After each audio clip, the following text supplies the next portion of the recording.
Jésus parle au sujet de la dispute pour la suprématie spirituelle sur la terre. Ce temps connaît la lutte d'idées et de doctrines. Chaque homme veut avoir la raison et, dans cette lutte d'égoïsme et d'intérêt, quel est celui qui possédera la raison? Qui sera-t-il propriétaire de la vérité? Si ceux qui se considèrent être dans le chemin parfait et qui croient posséder la vérité, s'en enorgueillissent, en vérité je vous le dis, ils ne connaissent pas encore le chemin, parce qu'en lui, il est impérieux de faire preuve d'humilité, et il suffit qu'ils désavouent la vérité que renferme la croyance des autres, pour cesser d'être humbles. Et moi, depuis le second temps, je vous dis, bienheureux, les doux et les humbles de cœur. L'homme qui juge la foi et la croyance de ses semblables s'éloigne du salut parce que, dans son orgueil et sa sottise, il tente d'égaler son Dieu. Me demandez-vous à quoi je prétends me manifestant spirituellement à l'humanité de ce temps? Et moi, de vous répondre que je cherche votre réveil à la lumière, votre spiritualité et votre unification, puisque vous avez été divisés en tout temps, parce que pendant que les uns ont recherché les trésors de l'esprit, les autres se sont consacrés à aimer les richesses du monde. Spiritualisme et matérialisme en opposition constante, spiritualistes et matérialistes, qui n'ont jamais pu s'entendre.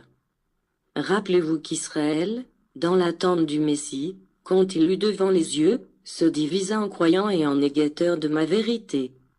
L'explication en est simple. Ceux qui m'attendaient avec l'esprit crurent, quant à ceux qui m'attendaient avec l'essence de la matière, ils me renièrent. Ces deux forces devront, à nouveau, s'affronter, jusqu'à ce que, de cette lutte, surgisse la vérité. La lutte sera acharnée, parce qu'à mesure que les temps passent, les hommes aiment davantage le terrestre, en vertu de ce que leur science et leur découverte les fassent se sentir dans leur propre royaume, dans un monde créé par eux. Aujourd'hui, chaque homme croit connaître la vérité dans toute sa plénitude, chaque religion prétend posséder la vérité. Les hommes de science déclarent qu'ils ont trouvé la vérité. Moi, je vous dis que personne ne connaît la vérité absolue, puisque l'homme n'est pas encore parvenu à comprendre, avec son intelligence, la partie qui lui a été révélée. Tous les hommes portent, en eux, une part de la vérité et des erreurs qu'ils mélangent à la lumière de la vérité.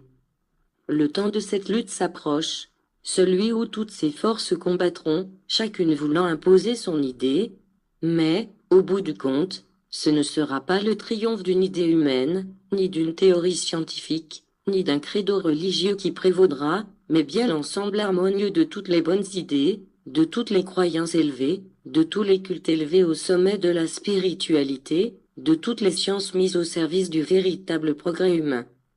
Je permettrai que les hommes s'expriment et exposent leurs idées, que d'autres montrent publiquement leur culte et leurs rites, que l'on discute et qu'on lutte, que les scientifiques présentent leurs théories les plus avancées, que tout ce qui est caché en chaque esprit surgisse, jaillisse et se manifeste, parce que le jour de la moisson est proche, ce jour où la conscience, comme une faucille inexorable, coupe à la racine tout ce qu'il y a de faux dans le cœur de l'humanité.